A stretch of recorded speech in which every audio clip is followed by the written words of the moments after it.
June 22, 1942.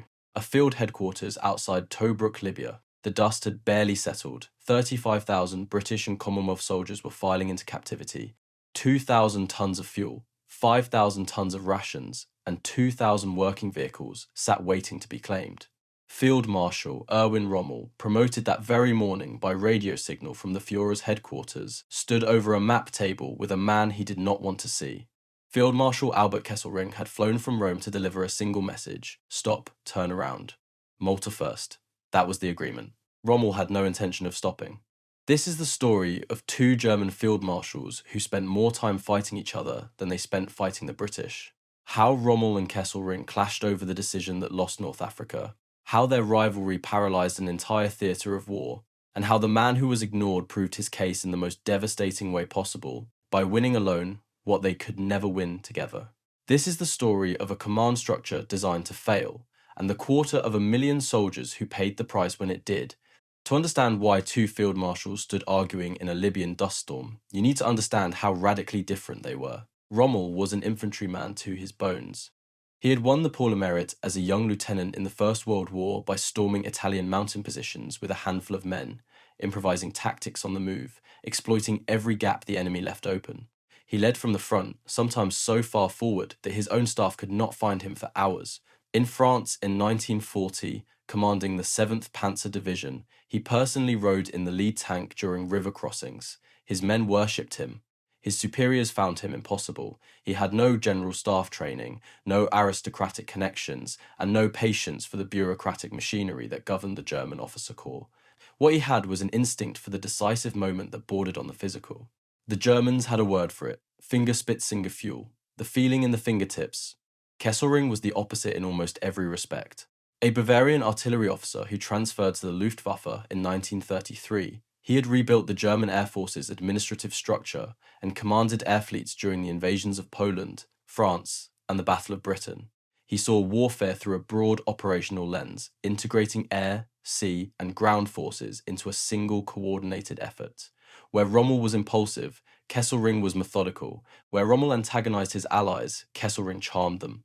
He spoke fluent Italian and maintained warm personal relationships with his Italian counterparts. His perpetual optimism earned him the nickname Smiling Albert, Leuchtender Albert in German. Staff officers joked that Kesselring could find a silver lining in the bombing of his own headquarters. These two men, one a tactical predator who lived at the point of contact, the other a strategic architect who managed coalitions and logistics, were about to be placed in charge of the same theatre with overlapping authorities and no mechanism to resolve their disagreements. Hitler designed it this way. In December 1941, Führer Directive No. 38 appointed Kesselring as Oberbefehlshaber Sued, Commander-in-Chief South. His mission was to secure air and sea lanes between southern Italy and North Africa, suppress Malta, and coordinate with Axis ground forces in the desert. He commanded Luftwaffe 2, one of the most powerful air fleets in the German arsenal, and held the title of a theatre commander responsible for everything from Sicily to the Egyptian border. The title carried no real power over the man who mattered most. Rommel's Panzer Army Africa reported through Italian Governor-General Marshal Bastico to the Italian Comando Supremo, not to Kesselring. The German Navy refused to subordinate its Mediterranean forces to a Luftwaffe officer. Two parallel chains of command ran from the North African desert through Rome to Berlin, and they converged only on Mussolini's desk. This was not an accident. Hitler maintained deliberately divided commands across every major theatre to ensure no subordinate accumulated enough power to challenge him. Rommel exploited this architecture ruthlessly. He maintained a direct personal relationship with the Führer that Kesselring later described as an almost hypnotic influence. When Italian commanders sent orders Rommel found inconvenient, he ignored them. When Kesselring dispatched staff officers to coordinate operations, Rommel drove to the front line and became unreachable. Kesselring tried everything. He pleaded with Rommel's chief of staff, Colonel Alfred Gors, to keep his commander in contact with higher headquarters. Gors's reply captured the problem perfectly. He said that Rommel simply got in a car and left, and that a truck carrying a radio station could not overtake him. Kesselring later complained that Rommel ignored him much as he ignored the Italians. This was not merely frustrating, it was strategically catastrophic, because the one issue on which Kesselring was unquestionably right was the one issue Rommel refused to discuss: Malta. The island sat 100 kilometers south of Sicily, directly astride the supply route from Italy to North Africa. Its submarines, aircraft, and surface ships had been ravaging Axis convoys since the start of the Desert War. In November 1941, Malta-based forces destroyed 63% of all Axis cargo bound for Rommel's army. Fuel, ammunition, tanks, food, medical supplies, it was going to the bottom of the Mediterranean faster than Italian shipyards could replace the vessels carrying it. Rommel blamed everyone except the obvious cause. He blamed the Italians for incompetence, Berlin for neglect, Kesselring for failing to protect the convoys. He rarely acknowledged that the convoys could not be protected as long as Malta remained operational. Kesselring understood this with crystal clarity. His solution was methodical. Luftwaffe too launched the most concentrated bombing campaign of the Mediterranean War against the island. In April 1942 alone, his aircraft dropped 5,500 long tons of bombs on Malta's airfields, harbours, submarine pens, and anti-aircraft defences. By mid-April, he declared the island neutralised. For once, he was not being optimistic. The results were immediate and measurable. During the first half of 1942, with Malta suppressed, Italy's navy transported over 441,000 tons of supplies to North Africa, with losses of barely 6%. Compare that with the 63% losses of just months earlier. The plan that flowed from this success was agreed at the highest levels. At a summit between Hitler and Mussolini at the Berghof on April 29, 1942, both dictators approved a clear timetable. Rommel would launch his Gazala offensive, capture Tobruk, advance no further than the Egyptian border, and then pause. Operation Hercules, the airborne and seaborne invasion of Malta, would proceed in mid-July. The assembled force was formidable. 29,000 airborne troops, including the German 7th Flieger Division and Italy's 185th Folgore Division, a seaborne assault force of 70,000 Italian soldiers, a naval escort of 4 battleships, 4 heavy cruisers, and 21 destroyers, hundreds of transport aircraft and gliders on Sicilian airfields. Rommel agreed to this timetable. Then, Tobruk fell on June 21, faster than anyone had imagined possible. The fortress that had held out for 8 months in 1941 collapsed in 24 hours. 35,000 prisoners, enormous stocks of captured supplies, and ahead of Rommel, a shattered British 8th Army retreating in disorder toward Egypt, with nothing solid between his panzer divisions and the Suez Canal. He did not consult Kesselring. He did not signal the Commando Supremo through proper channels. He wrote directly to Mussolini through the German military attaché in Rome, General von Rintelan, requesting permission to continue the pursuit into Egypt. He sent parallel messages to Hitler. He framed the moment in language no dictator could resist. Kesselring flew to Rommel's headquarters that same afternoon. He reminded Rommel of the Malta Agreement. He argued, with the calm precision of a man who had spent months studying shipping tables and loss rates, that every mile eastward lengthened Axis supply lines while shortening the enemy's. He pointed out that his aircraft were already transferring back to Sicily for Hercules. Without Malta taken, the supply lines that had just been secured at enormous cost would collapse the moment the island's defences recovered. Rommel refused. The argument was fierce. Both men held the rank of field marshal. Neither could give orders to the other. And Rommel held the decisive card, a direct line to Hitler that bypassed every formal chain of command. Hitler backed Rommel. He wrote to Mussolini that the goddess of fortune passes by her captains only once, and that he who does not seize her may never overtake her.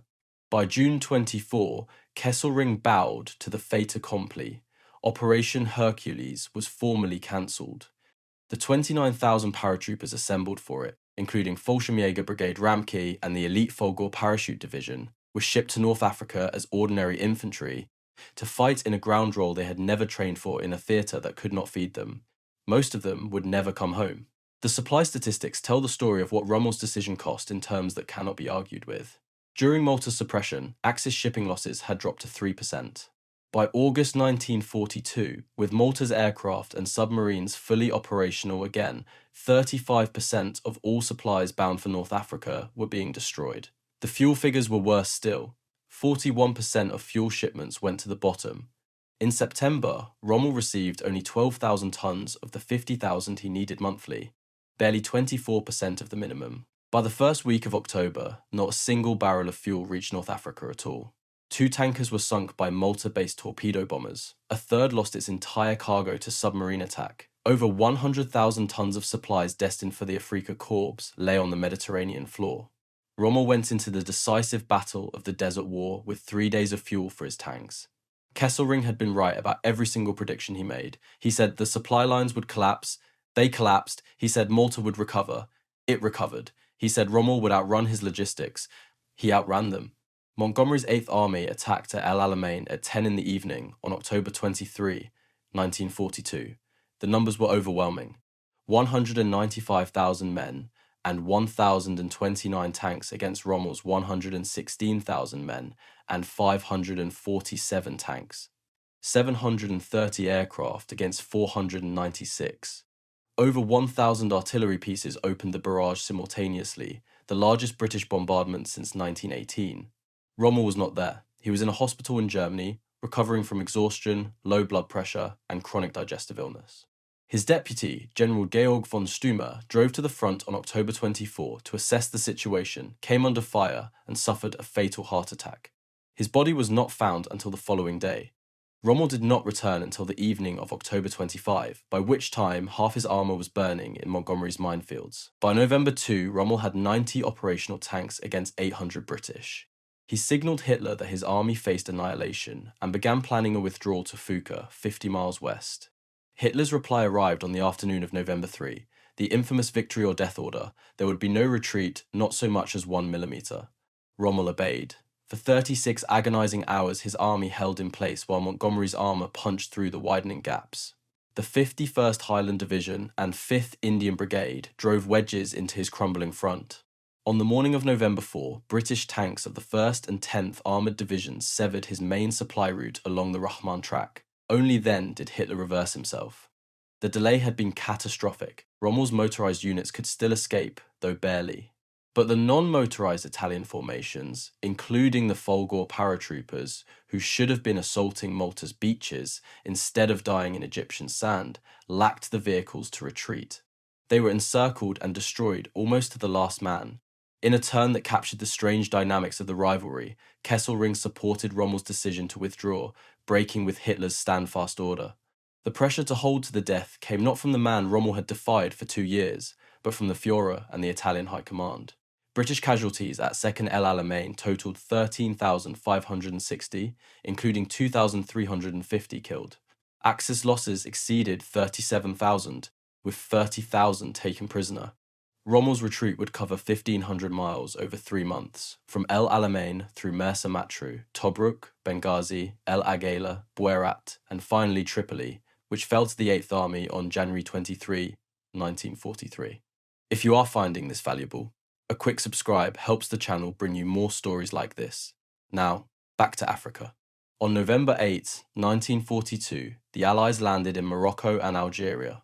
Operation Torch put over 100,000 American and British troops ashore across 3 beachheads, 1,000 miles behind Rommel's retreating army. North Africa was now a closing vice, with Montgomery advancing from the east and Eisenhower from the west. Tunisia, wedged between them, would be the last stand.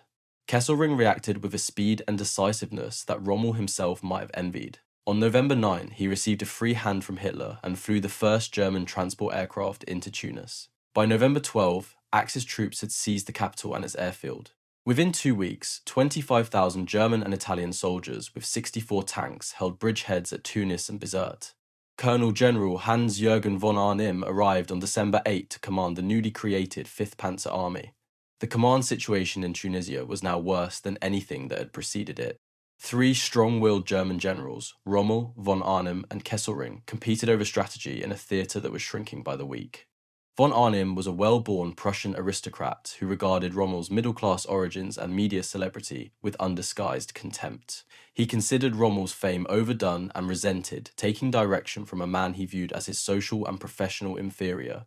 Rommel found von Arnim rigid, parochial, and unwilling to subordinate his own operations to any larger design. Kesselring attempted to mediate between them, but von Arnim exploited the confused authority by flying to Rome behind Rommel's back to secure separate permissions for his own operations. The Battle of Kasserine Pass in February 1943 crystallized every dysfunction of the North African Command. At a tense conference at a Luftwaffe airbase, Kesselring approved a 2-pronged offensive against the inexperienced American forces in western Tunisia. Operation Frühlingswind under von Arnim would strike at Sidi Bouzid. Operation Morgenluft under Rommel would attack further south. Rommel wanted something far bolder. A single concentrated thrust through Kasserine Pass, then a deep drive to the massive Allied supply base at Tebessa, followed by a northwest sweep to Beaune that would cut behind the entire British First Army and potentially collapse the Western Front in a single stroke. The Commando Supremo approved a diluted compromise, redirecting the main effort toward Thala and Lekef instead of Tebessa. Rommel called the revised plan an appalling and unbelievable piece of short-sightedness.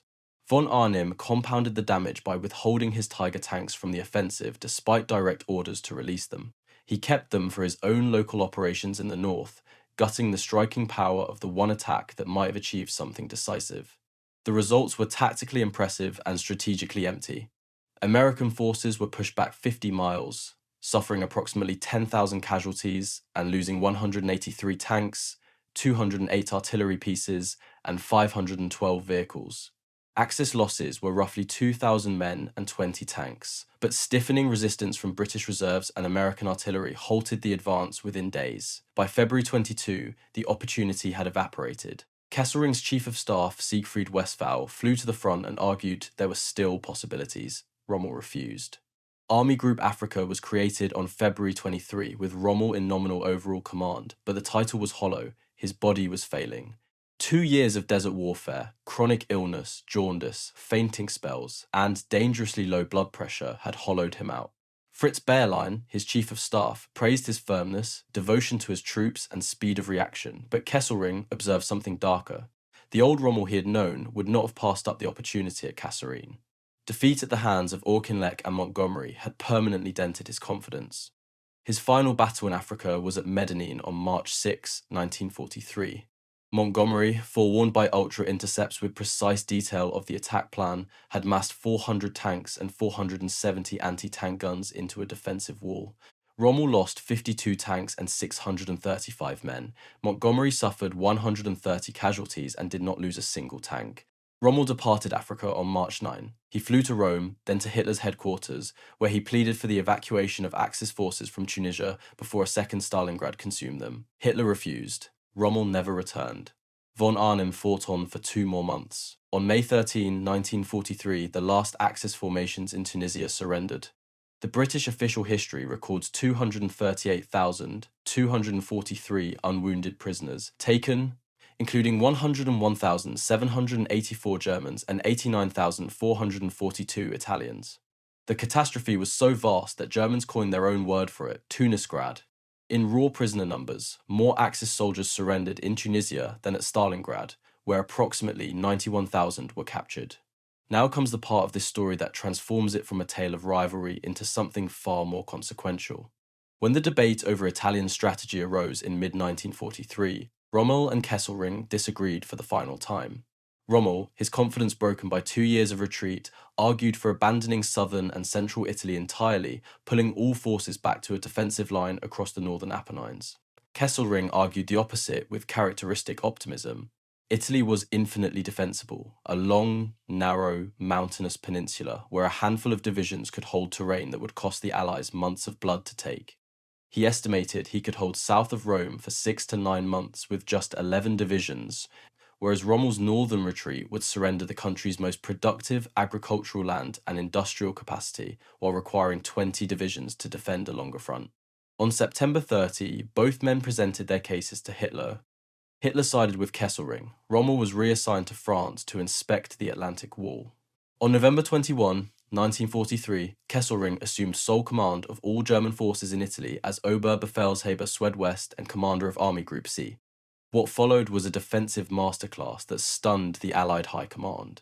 The Gustav Line, the main belt of the Winter Line defences, anchored on Monte Cassino at 1,706 feet elevation, spanned 100 miles across the narrowest part of the Italian peninsula.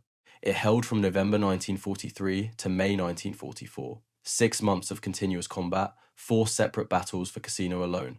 The Allies threw American, British, Indian, New Zealand, Polish, French, and Canadian divisions against the position. The cost was approximately 55,000 Allied casualties against 20 to 30,000 German.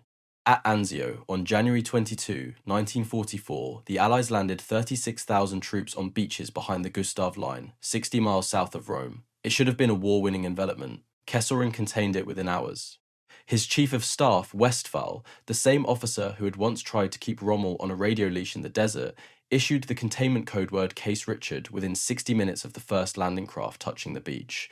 By January 25, elements of 5 German divisions had sealed the beachhead. Churchill, who had championed the operation, delivered perhaps his most famous lament. He had hoped they were hurling a wildcat onto the shore, but all they got was a stranded whale.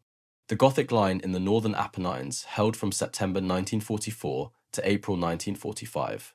Kesselring's engineers had constructed a 10-mile deep belt containing 2,375 machine gun positions, 479 anti-tank emplacements, and over 72,000 anti-tank mines. 8 more months of fighting for every hill and every river crossing. The numbers across the Italian campaign are extraordinary. Kesselring tied down over 20 Allied divisions. At its peak in the spring of 1945, 1.5 million Allied personnel were committed to the theatre. Total Allied casualties reached between 312,000 and 358,000. Kesselring held Italy for 22 months, far exceeding even his own optimistic estimate. Hitler himself acknowledged in August 1944 that events had proved Rommel wrong. Even the evacuation of Sicily in August 1943, where Kesselring withdrew 40,000 men, 9,605 vehicles, 94 guns, and 47 tanks across the Strait of Messina under total Allied air and naval supremacy, was described by Allied analysts as perhaps the most accomplished action of the entire Mediterranean campaign. One commander, clear authority, unified purpose. The results speak without embellishment. There is one final dimension to this story, and it may be the most damning of all. Throughout the desert campaign, British codebreakers at Bletchley Park had been reading the communications between Rommel, Kesselring, and Berlin. The Ultra program gave Montgomery detailed knowledge of Rommel's fuel shortages, ammunition levels, troop dispositions, and intended operations. The official historian of British intelligence, Harry Hinsley, documented that with rare exceptions, Ultra identified every supply ship destined for North Africa, its routing, and in most cases its cargo. An estimated 40 to 60% of Axis supply shipping was located and destroyed using intelligence derived from broken German codes. But Ultra's effectiveness was amplified enormously by the divided Axis command. Conflicting signals between Rommel and Kesselring, contradictory orders from the Commando Supremo in Berlin, arguments over supply allocations transmitted in the very codes the British were breaking, all of it made Axis plans transparent. A unified command issuing coherent orders through a single chain would have generated less traffic, fewer contradictions, and far fewer opportunities for exploitation. The dysfunction between these two field marshals did not merely waste resources. It gave the Allies a window into every disagreement, every weakness, every broken promise of fuel and reinforcement. General Claude Auchinleck, who commanded the 8th Army before Montgomery, stated that without Ultra, Rommel would certainly have reached Cairo. The corollary is equally stark. Without the divided command structure that generated such a rich flow of contradictory intelligence, Ultra alone might not have been decisive. June 22, 1942. A field headquarters outside Tobruk. 2 field marshals stand over a map table. One has just been handed the highest rank the German army can bestow. The other has flown from Rome to deliver a warning he already knows will be ignored. Stop. Turn around. Malta first. Rommel did not stop. He chased the British across Egypt until the sand and the fuel and the numbers caught up with him at a railway halt called El Alamein. Kesselring was left to manage the consequences of a decision he had fought against within a command structure that denied him the power to prevent it. 238,000 men marched into captivity in Tunisia. The paratroopers trained for Malta died as infantry in the desert. Then the system changed. One commander, one theatre, clear authority, and Kesselring held Italy for 22 months. The Desert War's most important lesson was never about the individual qualities of the men who fought it. It was about what happens when a system places 2 capable commanders in competition instead of cooperation. Rommel's tactical instinct and Kesselring's strategic vision were both formidable. Together, under unified command, they might have made the Mediterranean ungovernable for the Allies.